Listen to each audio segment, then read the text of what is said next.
বিশদভাবে ব্যাখ্যা বিশ্লেষণ করব, যেটা ভবিষ্যতের ক্ষেত্রে যে আইডেন্টিফাই যে প্রবলেমটা চিহ্নিত করলো তা কি ধরনের সমাধান আসতে পারবে সেটাও চিন্তা করে আমরা কাজ করব।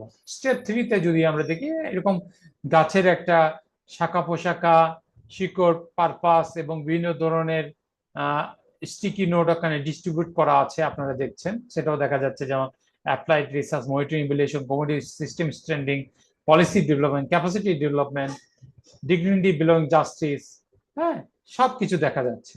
স্টেপ থ্রিতে analysis of strategy, it involve synthesise, আমরা যে সিনথেসাইজ করি এবং যে তাৎপর্যপূর্ণ ইনফরমেশন বা তথ্যগুলো আলোচনা হয়েছে এবং যে কমপ্লেক্স বিশ্ব জটিল অবস্থা রয়েছে সেটা জাজমেন্টের ক্ষেত্রে এবং পাশাপাশি এটা সমাধানের ক্ষেত্রে কিভাবে ফলাফল এবং পার্সু করা যায় সে বিষয়েও যাওয়ার চেষ্টা করব।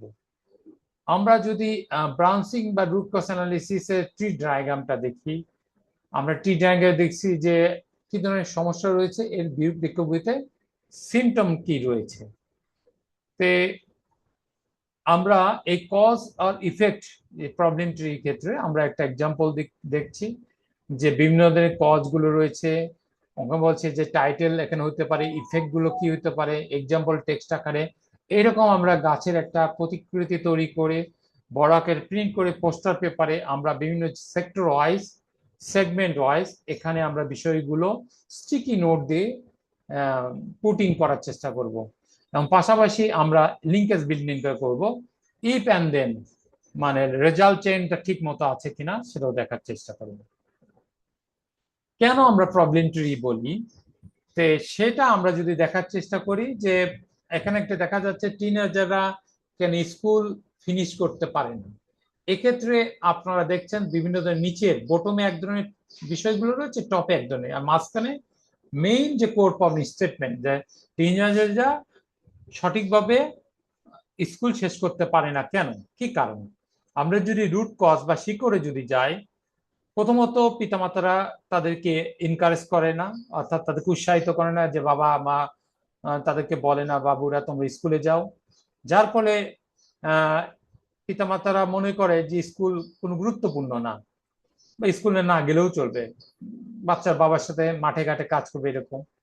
আবার অনেক সময় মনে করে যে স্কুলে গেলে তারা ব্যস্ত হয়ে যাবে, সেক্ষেত্রে বাড়ির যে কাজকর্মে তারা সহায়তা করতে পারবে না। আবার মনে করে যে স্কুলে পড়ালেখার মাধ্যমটা ভালো না, ইন্টারেস্টিং না, এই জন্য বাচ্চারাও অনেক সময় স্কুলে যেতে চায় না।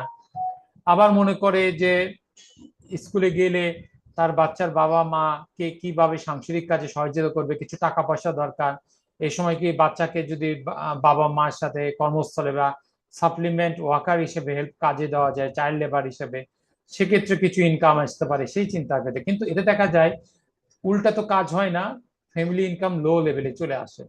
আমরা যদি ইফেক্ট গুলো দেখি, ব্রাঞ্চের গাছের শাখা পোশাখা, তারা এর ফলে যে এই যে শিক্ষাটা সমাপ্ত করলো না টিনেজাররা, যার ফলে তারা কোনো ধরনের জব পায় না, খুবই কঠিন অবস্থায় যারা, ডিফিকাল্টি ফাইন্ডিং এ জব, এবং তাদের ভবিষ্যতের ইনকাম স্ট্রাকচারটা খুবই লো হয়ে যায়।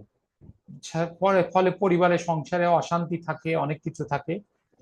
তারপরে দেখা যায় তারা শিক্ষাগত যোগ্যতা সমাপ্ত না করার পরে অল্প বয়সে বাচ্চাদের, বিশেষ করে মেয়েদের বিয়ে হয়, তাদের প্রেগনেন্সি রেটটা বেড়ে যায় এবং তাদের মরবিলিটি মর্টালিটি কেসটাও বেড়ে যায়, তাদের স্বাস্থ্য ঝুঁকি থাকে। এর ফলে তারা কিছু ছেলে পেলে যারা পড়াশোনা শেষ করে না, তারা ড্রাগ অ্যাডিক্টেড হয়, অ্যালকোহল ইউজ করে এবং ভবঘুরে হয়ে যায়। যার ফলে তারা বিভিন্ন জায়গায় ভেগাবন্ডের মধ্যে ঘুরে বেড়ানোর চেষ্টা করে।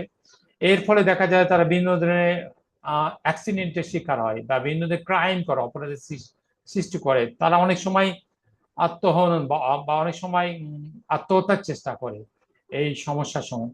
ধন্যবাদ সকলকে। পার্ট থ্রিতে আগামীকাল আমরা পার্ট ফোরে যাওয়ার চেষ্টা করব।